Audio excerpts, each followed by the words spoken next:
We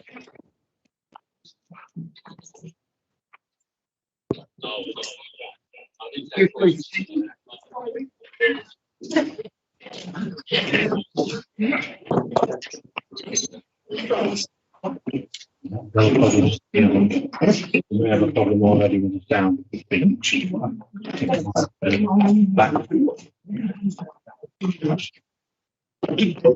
Not a lot.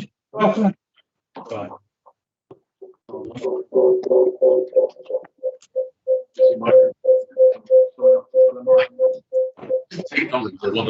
Not guilty.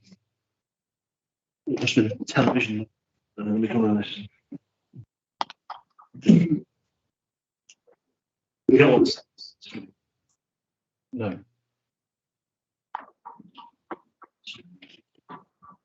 Right. Thanks. Okay.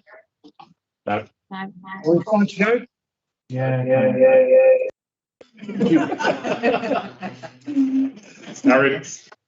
That should be okay now. Julie's got that one's muted. Okay, are we ready to go? Sounds better than Sounds like it. Right. Okie dokie. Right, welcome everybody to the full council meeting on the 1st of December 2021 at 6:30. Going through the agenda, the first one is evacuation procedure.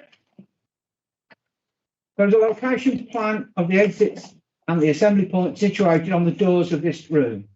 Please familiarise yourselves with it. On discovering the fire, please carry out the following: sound the alarm, attack the fire if possible to do so using appliance provided. On hearing the evacuate signal, please carry out the following: exit the building by your nearest safe exit. All visitors to report to assembly point G, and all staff report their designated assembly point on Woolpack Way car park. Do not leave the assembly point for any reason and told to do so by incident controller or a fire brigade officer.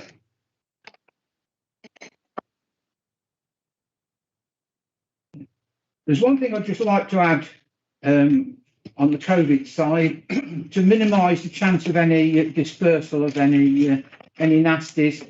Please remain seated whilst addressing the chair. Okay, item 2. Apologies for absence and members away on official council business. Mr. Mayor, there are 4 apologies. Councillors Bell, Hancocks, Lees and L. Smith. Which would you like to move? Mr. Mayor, can I also add Councillor Peter Mawson as well? I'll move. Moved by Councillor Wright, seconded by I'll second. Councillor Tony Clues. All those in favour? Don't see any against. Thank you. Declarations of personal or prejudicial interest. None, Mr. Maxey. The Mayor to move in accordance with Standing Order number 6, brackets 1, that the minutes of the meeting of the Council held on the 29th of September 2021 be approved as a correct record. Second. Councillor Wright. Yeah, thank you, Mr. Mayor. I've just noticed it says present, Councillor D. Wright in the chair. I don't remember, wasn't it, of the annual meeting in the North Warwickshire? It says there. Yes, we'll Okay. I wasn't elevated to the high position of mayor for that meeting. So. With that small amendment, is everybody happy with those? Proposed by Councillor Wright, seconded by Councillor Moss. All those in favour? Any against? That's unanimous, thank you.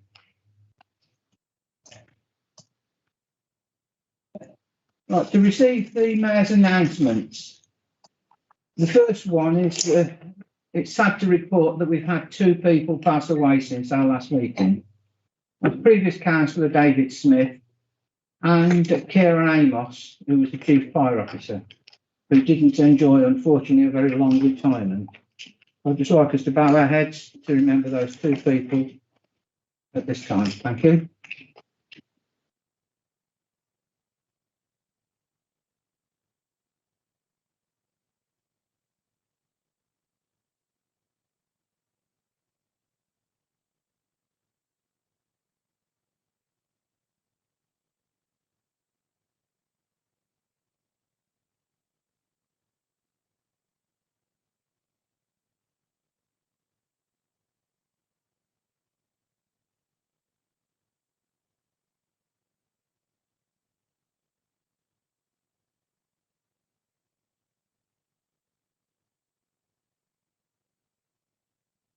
Thank you.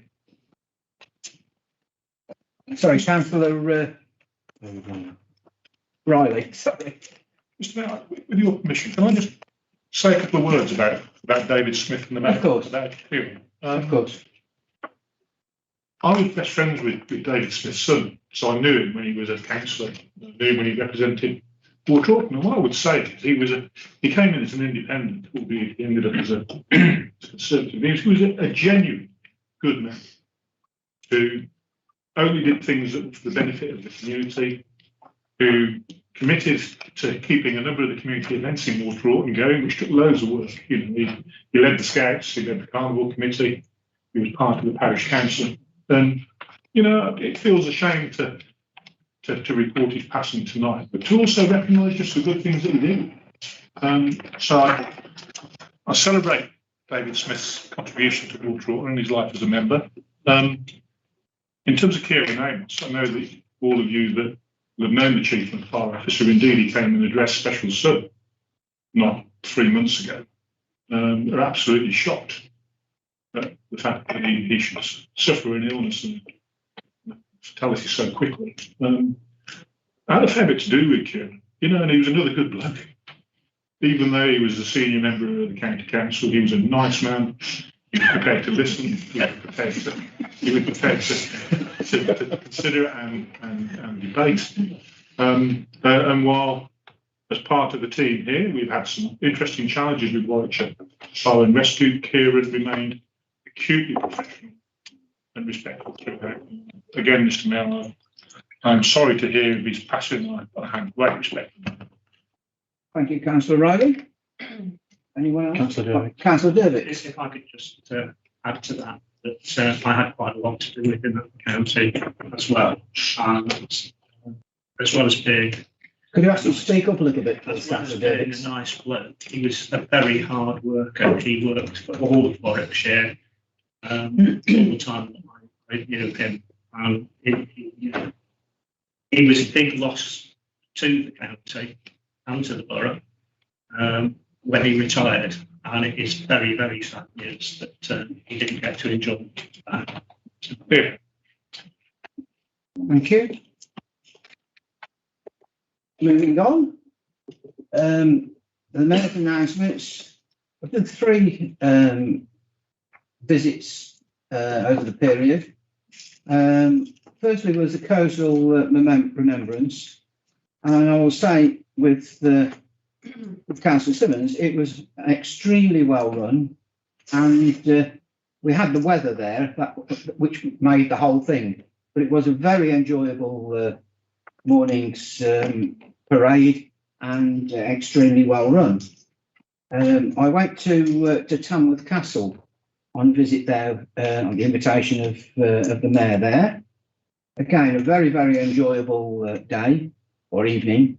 And if anybody who hasn't been there, it's well worth a visit. It's very, very interesting. And the guide that took us round, it wasn't her job, it was a passion. And she was extremely good and answered any question that anybody could think of.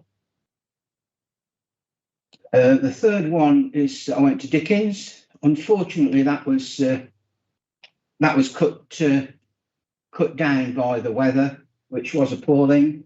And I will say that having run Dickens for 6 years, it was the right decision to do, because the weather was just appalling. And the last thing anybody wanted was to see anybody injured.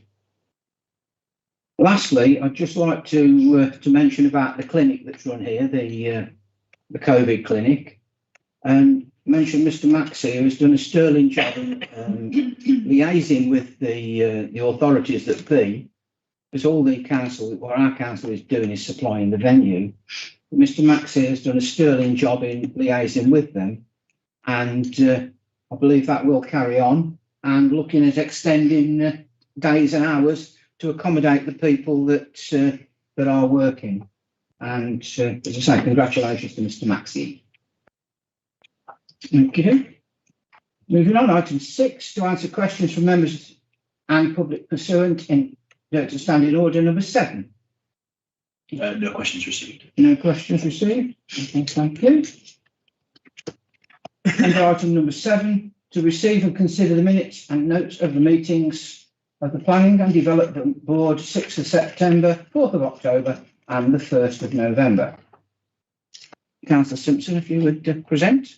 Thank you, sir. I'd like to move that the minutes, in other words, we have in the notes, of the Planning and Development Board meetings held on the 6th September, 4th October, and 1st November be received. P308. P309. P310. P11. P12. P13. P14. P15. P16. P17. And finally, P18. Thank you, sir. I'd like to move that the minutes of the Planning and Development Board meetings held on the 6th September, 4th October, and 1st November be adopted. Seconded. Moved by Councillor Simpson, seconded by Councillor Hayfield. All those in favour? Any to the contrary? Thank you. That's unanimous.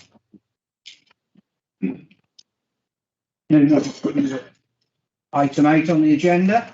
To receive the minutes of the Community Environment Board, 11th of October. Thank you, Mr. Mayor. Sorry.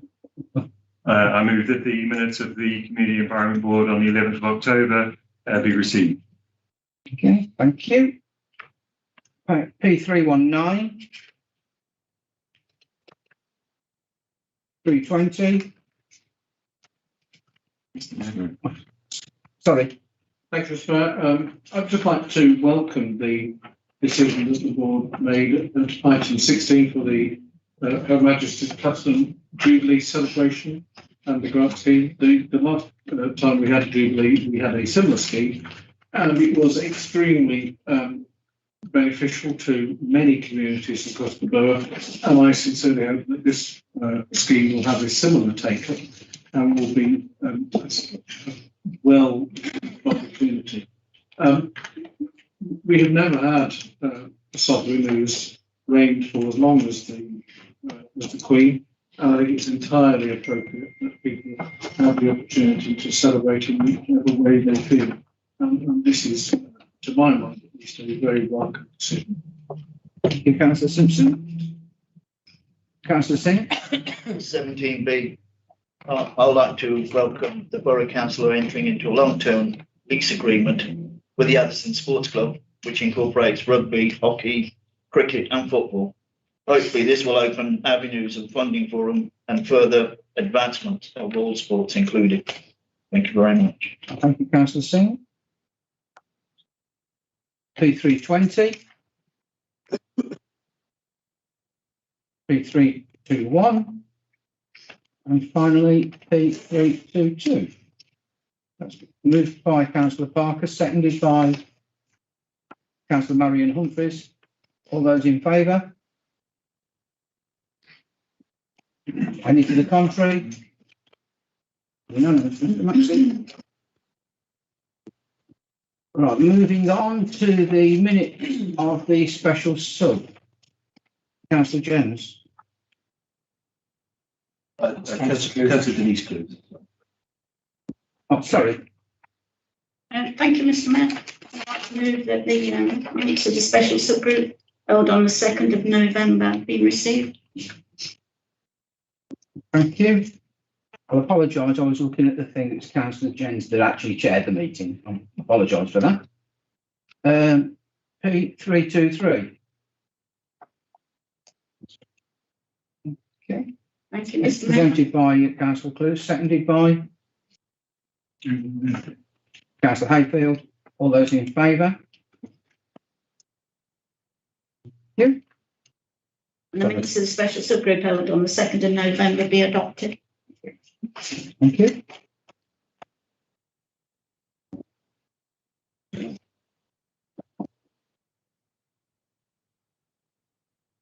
To receive and consider the minutes and notes of the meeting of the Resources Board on the 8th of November. Councillor Simmons. Thank you, Mr. Mayor. I move that the minutes of the Resources Board held on the 8th of November 2021 be received. Okay. P324. Sorry. Thank you, Mr. Mayor. I'm just slightly confused by agenda item 19, given that on the previous minutes, rather the minutes of the previous board on page 220, we agreed a long-term lease. Is there a difference between these two items? Councillor Simmons to respond. Yes, Councillor Simpson. The Resources Board is the body that would approve the lease. The Communities and Environment, because obviously there's a financial, well, there isn't, but it comes under the remit of the Resources Board, a lease, as opposed to the operational support or running of the leisure facility that comes under CNE. It's sort of separation of the two, but it's being coordinated by CNE. It came to Resources Board, the lease agreement. Thank you, Mr. Mayor. Okay, thank you. Continue. P324. P325. Councillor Ruffin. Thank you. Just to express again the frustration about parking, that we're supposed to be a listening council. In fact, we've been quoted as being a listening council, and yet the 500 people who expressed their opinion haven't been listened to. That nearly £500,000 will be spent on the parking infrastructure, which could be invested in other things. And the fact that it's not being brought in with the correct infrastructure to support residents to avoid kind of parking chaos on home streets. And it's not being brought in with further support for people who are working and key workers in the town. And it's not being brought in for further support for specifically for blue badge users. And it's something that we still can't support. Thank you, Councillor Gosling. Would you like to respond to that point? Is there anybody else on that item? Sorry, anybody else on that item? Could I just, Councillor thank you, Mr. Mayor. I think the question of the blue badge holders, I mean, when we were looking at the consultation document, there were many people that found the proposal to keep the blue badge free parking for those quite disadvantaged residents, many of them on very low incomes. But it was very much a surprise and a late surprise to have this new policy introduced quite late in the day as part of the proposals that went through the Resources Board in relation to parking. And I do think in terms of social exclusion, this was a retrograde step and actually did not reflect the views of people that gave their views on the parking policies and schedules that were being proposed. So I don't know where that came from or why it was done. I wasn't present at the discussion at the Resources Board, but it did, in terms of processes around democracy and debate between officers and members, it certainly felt like a move that had come in from the side and on the slide. It was very unwelcome indeed. Councillor Chambers, any further comments on that? Councillor Simpson? No, I'm very concerned at the suggestion of the authority doing anything on the slide. Was this not discussed in public and part of the public debate? And how could it possibly be brought to a member of council board on the slide? Okay. Thank you, Councillor Simpson. Any further comments on that? Councillor Dervick? If I could just answer that one point. Up until mid-afternoon Friday before this came to Resources, the papers were different. The published papers were different. So very little time for either councillors or the public to find out what was happening. I'm not going to name people, but there were people in this chamber tonight who were asked to vote on this and who didn't know that it had been changed until I told them. And that goes across the whole council, not just this one. So, it did feel and appear as if it had been slipped in at the last minute. And it's certainly something that I am not prepared to support. And I think that sort of late arrival and late change does not reflect well on this council. Thank you. Any further comments? Ask Councillor Simmons to respond. Thank you.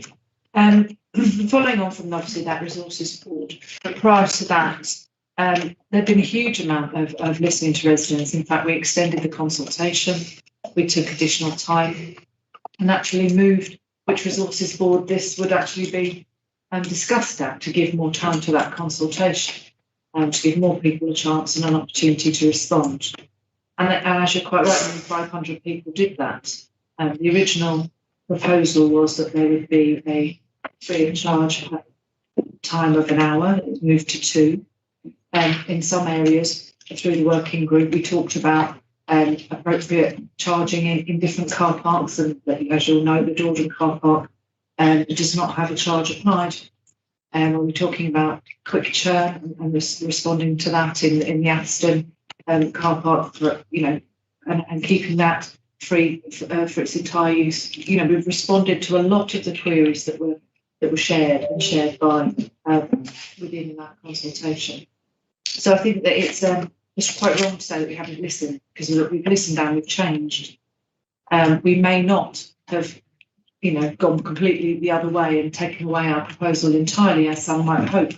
But I think the proposal is reasonable and reflects the needs of the towns going forward, in relation to parking and lack of in some areas, and the need for churn. But in response to the disabled parking, the charges come in at a much later point, in line with the free element that any disabled blue badge holder can park on the side of the road. The 3-hour mark, it doesn't come in at the same point as it would be for those without. And that's deliberate and very deliberate, because what we don't want people to do is still park on Long Street on the double yellow lines, putting themselves at risk when they can park in a proper parking bay. We do appreciate that it takes some people a little bit longer, and they need that time. So that's why that's in line with the the blue badge rules, if you like. And it's befitting that, so it wasn't different, it was the same and aligned, but people know where they stand. And one of the things that comes out when you talk to people is there's confusion about at what point it is free, at what point they do have to pay. And we didn't want to add to that confusion. In terms of the late changes, I have to concur with Councillor Dervick. There were papers that were put online and put in front of us that did have an error in them, and that we were updated. And there was a slight numbering. They're out on the numbering slightly by one mark, but that didn't take away any of what we were talking about, or didn't detract from any opportunity for us to have a really thorough discussion on that evening. And we talked about some of those points that you raised tonight at length. It was the main topic of conversation on that meeting. So we have had on that occasion, apologies from officers that the minutes that got published weren't the correct ones that we stood by that night, but they were only different by 1 point.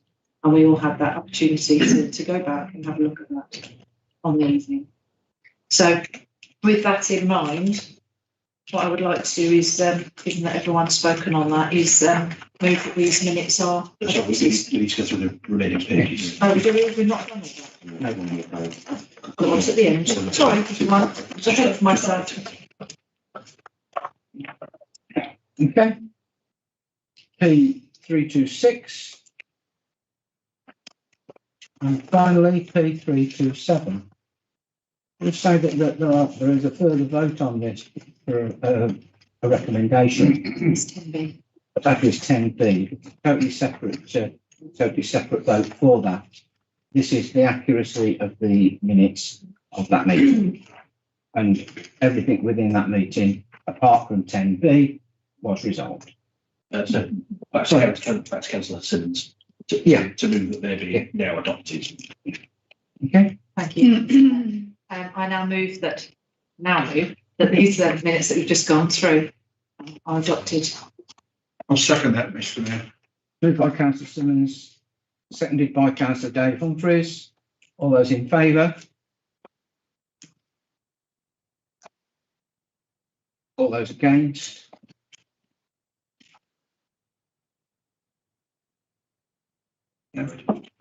Abstentions? Okay, that was carried.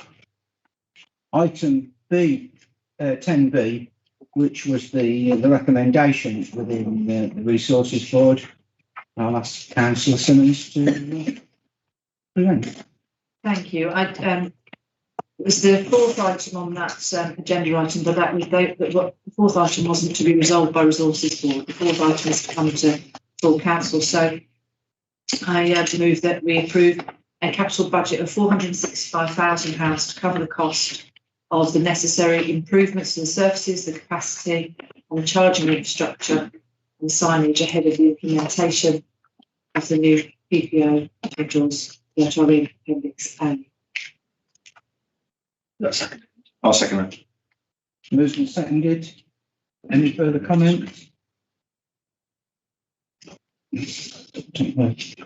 Okay, this is purely on item B or 10B.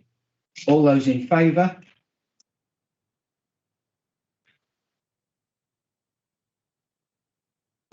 And all those against?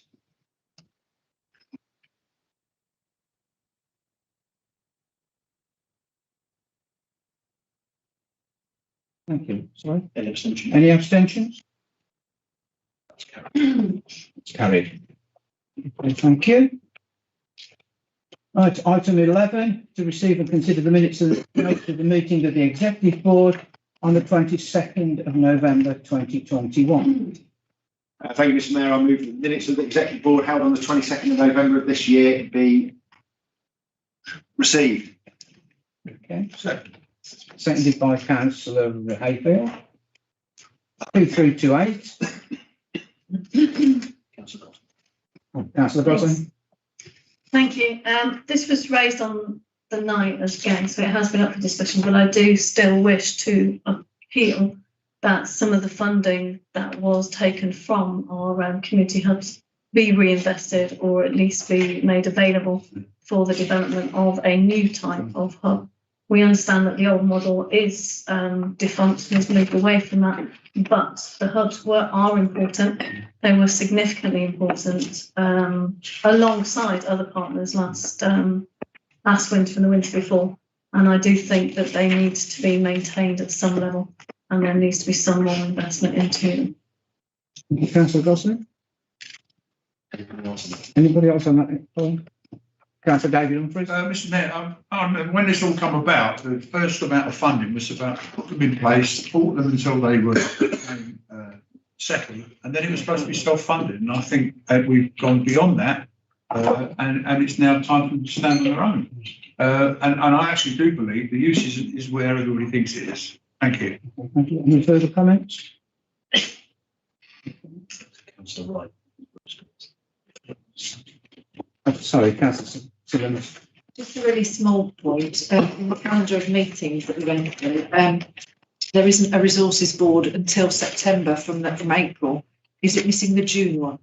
It's just a question, not to necessarily be asked now, but normally there's a June one in the schedule, and it looked to be missing. So I just, the officers could come back on that at some point. Councillor Wright, will you respond to these? Just to respond to Councillor Gosling, Councillor Humphries has said it all.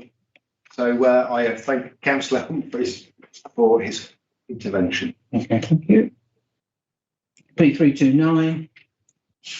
Councillor Simpson. Thank you, sir. It's on item number 34. I think we made entirely the right decision at the resolved item on the draft economic development strategy. It is some time since the authority had an economic development strategy, and there's a great opportunity for us to contribute to the future development of the borough. I encourage all members from across the chamber to engage with the internal working party, because some significant decisions could be made. I think that the draft needs changing in a number of ways to make it more forward-looking, and to actually show how we're going to make the economic development strategy work, as opposed to simply put down some nice things that we think would be lovely to achieve. But I think this is the right way to go forward, and I look forward to the discussion. Okay, thank you. Do you want to respond, Councillor Wright? No, thank you, Councillor Simpson. I welcome your comments. And on that note, the members of the Conservative group on the working party will be myself, Councillor Simpson, Councillor Simmons, and Councillor David Humphries. Will be Councillor Michael Osborne and Councillor McLaughlin. Okay, thank you. Councillor. Yeah. That'll do. Mr. Mascan. Okay, P330. And P331. It's been moved and seconded. Thank you, Mr. Mayor. I now move that the minutes of the Executive Board held on the 22nd of November be adopted. Okay, thank you. I second it. Moved and seconded. All those in favour? Any against? Any abstentions? That's carried. But these are the statements. There'll never be the recommendation to Get them all. There are 4 recommendations that come from the Executive Board on the 22nd of November. Councillor Wright, if you would like to present. Thank you, Mr. Mayor. I move that the recommendations in 11B 1, 2, 3, 4 be approved. Okay. I'll move. Moved by Councillor Wright, seconded by Councillor Hayfield. All those in favour? Anyone against?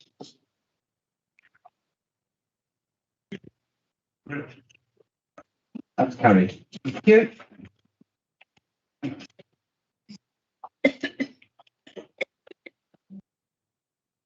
Item 12, the exclusion of the public and press. To consider whether in accordance with section 100A brackets 4 of the Local Government Act 1972, the public and press be excluded from the meeting for the following items of business on the grounds that they involve the likely disclosure of exempt information as defined by Schedule 12A to the Act. To point of principle, again, we're having item 13 in theory in the confidential section. We should make a decision on item 13 before we go in camera. There's no reason to have item 13 in private. Maxine. happy if you want to bring that item out. It should be numbered 16. So we're pulling out item 13 and taking that. If that's members' wishes. Is that members' wishes? Yeah. If I can just be clear, Yeah. it is item 13 because it follows item 12, doesn't it? What I'm talking about is the last item where we do the normal stuff with the council seal. Yeah, sorry, sorry. It's numbered number 13 and it should be numbered number 16. The very last item on there, just above the word "your faithfully," should be 16. That's a typographical error. I know I'm being pedantic. Unusual for you, Councillor. If anything, surely, I mean, okay, fine. I just think that we've done this before. Yeah. And we really ought to get it right. Yeah. Issues like this are not. Yeah. We'll take the very last item first. Mr. Maxley, taking your advice. It's been proposed by Councillor Simpson. It's been proposed by Councillor Simpson that we bring item 16 in front of the exclusion of public and press. That's seconded by anyone? Yeah, I'll second that. Seconded by Councillor Wright. All those in favour?